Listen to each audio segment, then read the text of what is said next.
মার্কিন সাম্রাজ্যবাদের সৈন্য বা বিদেশিদের সৈন্য এখানে অবাধে প্রবেশের প্রচেষ্টার নানান তৎপরতা হিসাবে মানবিক করিডোরের নামে তারা সামনে আসতেছে। বাংলাদেশ সৃষ্টির পরে যে সরকারগুলো আসছে, এই সরকারগুলো সবাই মার্কিন সহ সাম্রাজ্যবাদী শক্তির। ইউনূস সরকারকে যতদিন ক্ষমতায় আনা হয়েছে, সেই লক্ষ্যকে বাস্তবায়নের লক্ষ্যে শুল্ক রাজনীতির ফাঁদে বাংলাদেশকে আটকে আগামী দিনে বাংলাদেশে মার্কিনের নেতৃত্ব কর্তৃত্ব সুদৃঢ় করা হবে। আমরা এর বিরুদ্ধে তীব্র নিন্দা প্রতিবাদ জানাই। আজকের এই সমাবেশে সভাপতিত্ব করবেন মোহাম্মদ ইয়াসিন।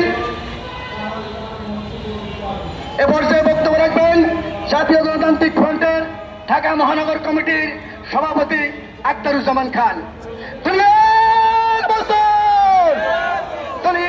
মজদুর, বাংলাদেশের মোহনা, বাংলাদেশের সামরিক ঘাঁটি, বাংলাদেশের সামরিক ঘাঁটি, লড়াই লড়াই লড়াই চাই।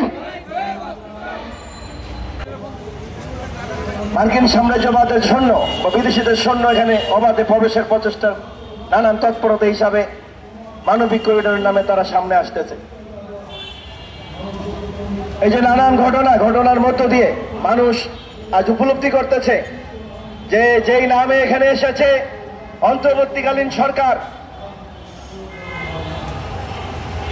অতীত সরকার, বাংলাদেশ সৃষ্টির পরে যে সরকারগুলো আসছে, এই সরকারগুলো সবাই মার্কিন সহ সাম্রাজ্যবাদী শক্তির স্বার্থ রক্ষা করে জাতীয় জনগণের স্বার্থকে জলাঞ্জলি দিয়ে বিদেশিদের দাসত্বে পরিণত হয়েছে। বাংলাদেশের আজকের এই অবস্থা কালে কালে পর্যায়ক্রমে পর্যায়ে এসে দাঁড়িয়েছে। মানুষের কাজ নেই, কাজ করে তার ন্যায্য মজুরি পায় না। কাজ করতে যেয়ে গার্মেন্টস শ্রমিকরা সেনাবাহিনীতে গুলি খায়, মারা যায়, নানাভাবে মানুষ নিগৃহীত নির্যাতনের শিকার হচ্ছে।